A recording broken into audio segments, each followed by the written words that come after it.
पति का सौदा। मनीषा और नमन की शादी को लगभग 6 साल हो चुके थे। दोनों का एक छोटा सा बेटा भी था। वैसे तो मनीषा और नमन की लाइफ में सब कुछ बहुत अच्छा था, लेकिन बस एक ही प्रॉब्लम थी, और वो ये थी कि मनीषा के सपने काफ़ी बड़े बड़े थे, लेकिन नमन की सैलरी उसके सपनों से थोड़ी सी कमज़ोर थी।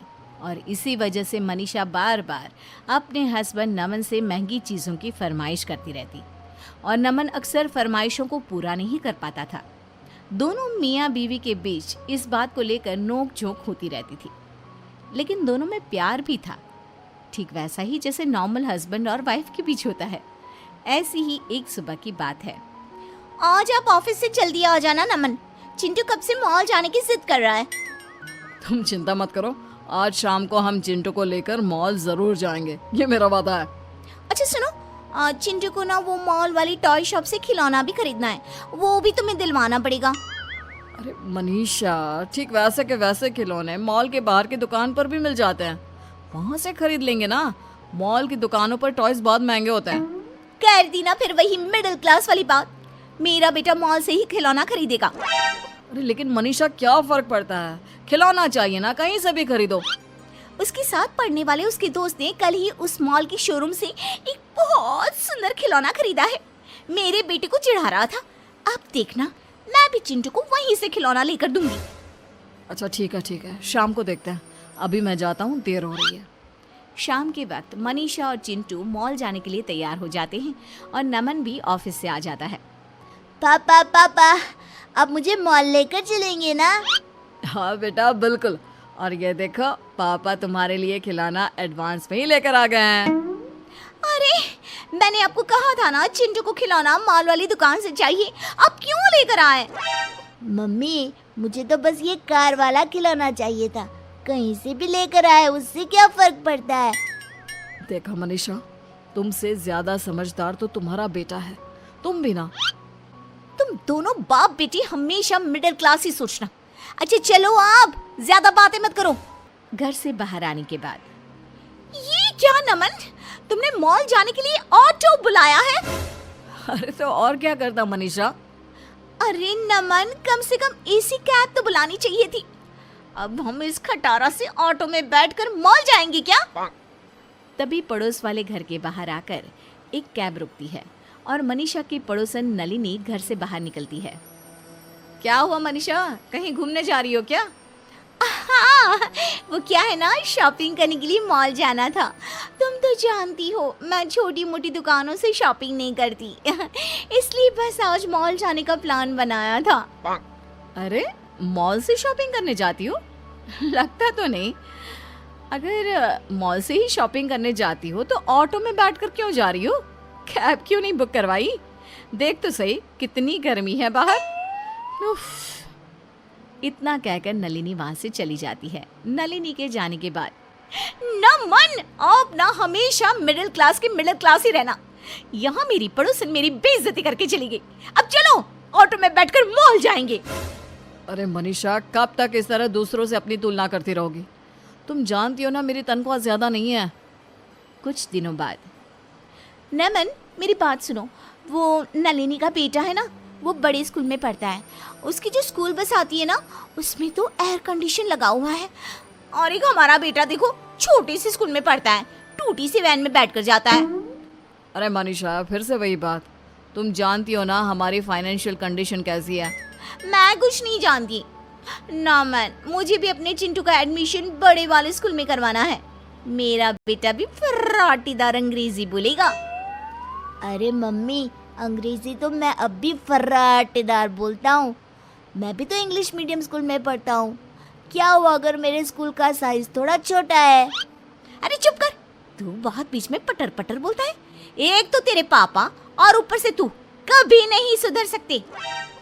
देखो मनीषा, उस स्कूल की फीस 2 लाख रुपए है, और मेरी इतनी तनख्वाह ही नहीं तो मैं चिंटू को ऐसे स्कूल में कैसे पढ़ा सकता हूँ? तो क्या हमारा बच्चा पूरी जिंदगी उस छोटे से स्कूल में पढ़ता रहेगा? अड़ोस पड़ोस के सारे बच्चों के सामने कितनी शर्म आती है मुझे। अरे मम्मी, मैंने कब कहा मुझे शर्म आती है? मुझे तो अपने स्कूल में बहुत मजा आता है। देखा तुमने। और वैसे भी मनीषा, बच्चा इंटेलिजेंट होना चाहिए, स्कूल बड़ा या छोटा होने से कोई फर्क नहीं पड़ता। एक दिन अचानक मनीषा की सहेली मेघना उसके घर आती है। अरे मेघना, इतने सालों के बाद भाई कॉलेज में पढ़ा करते थे, उसके बाद आज मिलना हो रहा है। अरे क्या बताऊं, शादी के बाद मैं कनाडा शिफ्ट हो गई थी। जैसे ही यहाँ आई तो सबसे पहले तुझसे मिलने का मन किया। अरे हाँ हाँ बिल्कुल। वैसे तुम तो कनाडा जाकर पूरी अंग्रेज हो गई हो। अरे यार वो क्या है ना, इतना पैसे वाला ससुराल मिला है, सब कुछ है, प्रॉपर्टी, बड़ी बड़ी गाड़ियाँ, खूब सारे बंगले। अरे वाह, तुम्हारी तो किस्मत ही बदल गई यार। कितने लकी हो ना तुम। हाँ लकी तो मैं हूँ, खूब सारा पैसा, ऐश करने की सारी चीजें हैं मेरे पास, बस एक पति नहीं है। क्या मतलब पति नहीं है? अरे क्या बताऊँ, जिस लड़के से शादी हुई उसकी कनाडा में ऑलरेडी एक बीवी थी। उसने मुझसे शादी करने के बाद कहा, चाहो तो ये सारा धन दौलत तुम ले लो, लेकिन बस चुपचाप मुझसे दूर रहो। काफ़ी दिन तक तो मैं वहाँ रही, लेकिन फिर परेशान होकर यहाँ इंडिया आ गई। और तुम बताओ, तुम्हारे हस्बैंड कैसे हैं? एक मिनट, मैं तुम्हें अपने पति से मिलवाती हूँ। नमन, जरा इधर तो आइए। ये देखिए मेरी सहेली मेघना, कनाडा से आई है। नमस्ते नमस्ते मेघना जी, कैसी हैं आप? मैं बिल्कुल ठीक हूँ। मनीषा, तुम्हारी फ्रेंड आई है, उसके लिए कुछ खाने पीने की चीज़ लानी है तो मुझे बता दो, मैं बाजार से लेकर आता हूँ। नहीं नहीं नहीं, इसे तो कोल्ड कॉफी बहुत पसंद है और मैं इसके लिए अपने हाथों से बनाऊंगी। कैसी बात करती हो मनीषा, तुम्हारी सहेली आई है, तुम बैठकर बातें करो, कोल्ड कॉफी मैं बना कर लाता हूँ। नमन के किचन में जाने के बाद, तुम्हारा पति तुमसे बहुत प्यार करता है। हाँ हाँ वो तो है, हमारा एक छोटा सा प्यारा सा बेटा भी है, चिंटू। तुम कितनी लकी हो ना, तुम्हें इतना प्यार करने वाला हस्बैंड मिला है। एक मुझे देखो। अरे इसमें लकी होने वाली क्या बात है, हस्बैंड तो प्यार करता है लेकिन कुछ भी नहीं है उसके पास। अरे बस ये छोटा सा घर है, कहने को एक गाड़ी भी नहीं हमारे पास, और बेटा भी ना छोटे से स्कूल में पढ़ता है। वैसे तुम्हारे इस प्रॉब्लम का एक सोल्यूशन है मेरे पास। तुम कल मुझे अपने घर के पास वाले कॉफ़ी शॉप में आकर मिलो ना। और फिर अगले दिन कॉफ़ी शॉप में। बताओ तुमने मुझे यहाँ क्यों बुलाया? और इतनी बड़ी कॉफी शॉप, बहुत महंगी होगी ना? अरे तुम इस बात की चिंता क्यों करती हो, आज से तुम्हें इस बारे में सोचने की बिल्कुल भी ज़रूरत नहीं है। अरे लेकिन ये तो बताओ तुम चाहती क्या हो? तुम्हारा पति। हाँ मतलब पागल हो गई हो क्या? कैसी बात कर रही हो? अरे मनीषा देखो, शांति से सोचो। तुम मुझे अपना पति दे दो और बदले में ये मेरी बड़ी सी लग्जरी गाड़ी, मेरा बड़ा सा बंगला, मेरा सारा पैसा, प्रॉपर्टी सब तुम्हारा। देखो मेरे पास ना इन सब चीज़ों की कमी नहीं है, कमी है तो बस एक प्यार करने वाले पति की।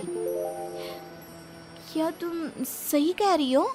मतलब अगर मैं नमन को तुम्हारे साथ शेयर कर लूँ तो सब कुछ तुम्हारा जो भी है वो मेरा हो जाएगा। मेरा बेटा बड़े वाले स्कूल में पढ़ेगा और मैं मॉल से शॉपिंग कर सकूंगी। अरे मजाक थोड़ी ना कर रही हूँ, गाड़ी, ड्राइवर, महंगे कपड़े, ज्वेलरी, सब कुछ तुम्हारा। बस बदले में मुझे तुम्हारा नमन दे दो यार। लगता है भगवान ने मेरी सुन ली, भले ही देर से सुनी लेकिन सुनी तो सही।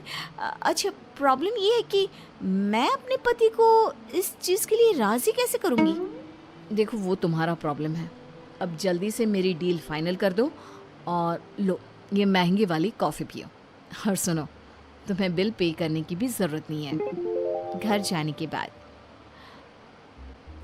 देखो नमन, तुम्हारी तनख्वाह इतनी कम है कि मेरे सपने पूरे नहीं हो सकते और इसलिए मैंने एक डिसीजन लिया है। कैसा डिसीजन?